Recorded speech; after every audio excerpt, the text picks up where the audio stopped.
Ask 100 people to define beauty, and you'll get 100 different answers. Most people retreat from the challenge of the question, confident that they know beauty when they see it, choosing to describe it rather than define it. But when really pressed on the question, descriptions of physical appearance begin to fall away. If you think of our bodies as machines, we're a finely tuned machine. We put ourselves in situations where we're having to fight or flight that idea or that workout or that lift. So you look around, you see a lot of people with defined muscles, their traps, their abdominals, their quads. You can see the striations in their legs. Right off the bat, you see outside aesthetic looks, and you look at them as beautiful traits, right? I think that's what first comes to mind. I love the way that CrossFitters look because it's just so real. Yeah, that's beauty in a sense, but at the same time there's that confidence between them where maybe they've gone through a personal struggle or they've found something where this is what helps them define themselves as an individual. I think what differentiates the beauty from the outside to the inside is the heart and the perseverance that each CrossFit athlete shows through each one of these workouts. For me, I look at it, it's like I've been able to grow and learn so much, not only physically, but also emotionally, mentally, be in a position where it's like I gotta be able to keep going. So I think that's the other aspect of the beauty. It's beautiful to be fit, but I think for the most part, the way I feel is that anyone who carries themselves with confidence will be beautiful. That term beauty is very, subjective to your experiences and what you've been told and what you've been led to believe, and it's something that there's no question. Man, that's beautiful. Whether it's a waterfall, whether it's a bird flying, whether it's someone, that's just doing an air squat with some degree of virtuosity. And that's something that, when you watch any athlete in their apex of their career, there's never a doubt. There's you're like, well, that's awesome. It's beautiful.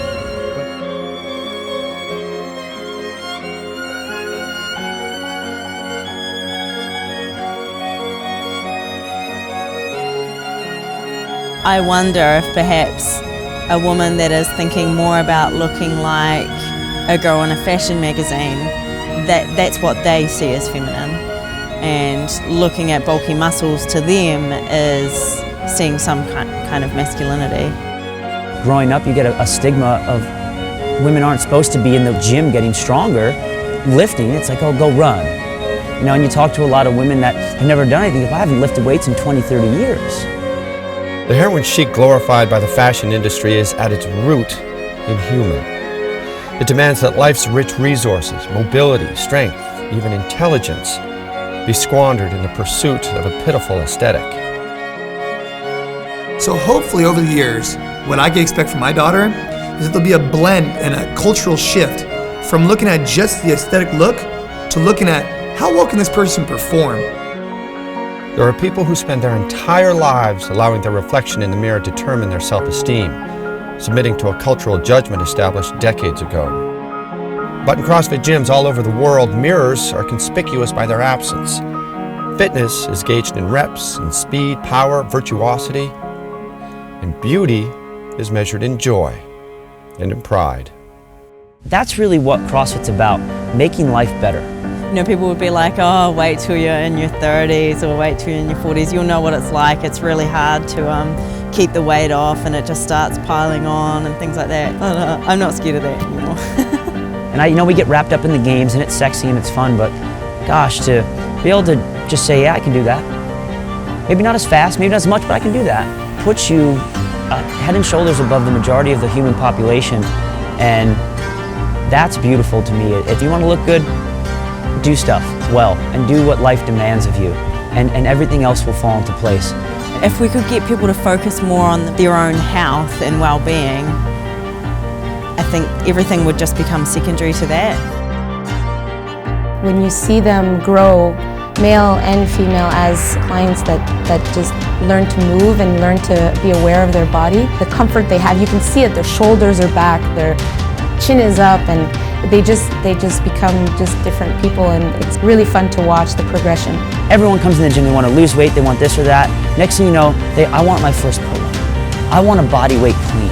I want a double body weight back squat. It's what? That's awesome. To recognize and accept the body's gifts and shortcomings and impose discipline over them is for many where beauty begins. And then beauty is no longer fleeting, but becoming. Now I have a 76-year-old member, shows up in a sports bra one day, and she's like, well, the other girls are doing it, so I just figured it was the right thing to do. All fired up and throwing down on workouts. I was like, it's the coolest thing in the world. I'm not ashamed of my figure. I like being strong. I like being able to lift nearly as much or more than most of the lads that I work with. I'm not going to lie and say that it never happened that I wish I was someone else or physically someone else, but as you age and as I matured, I wouldn't change my body type for anything else. Ask 100 people to define beauty and you get 100 definitions. Ask 100 people at the CrossFit Games to define beauty and they answer with a gesture. Because at the CrossFit Games, beauty speaks up itself.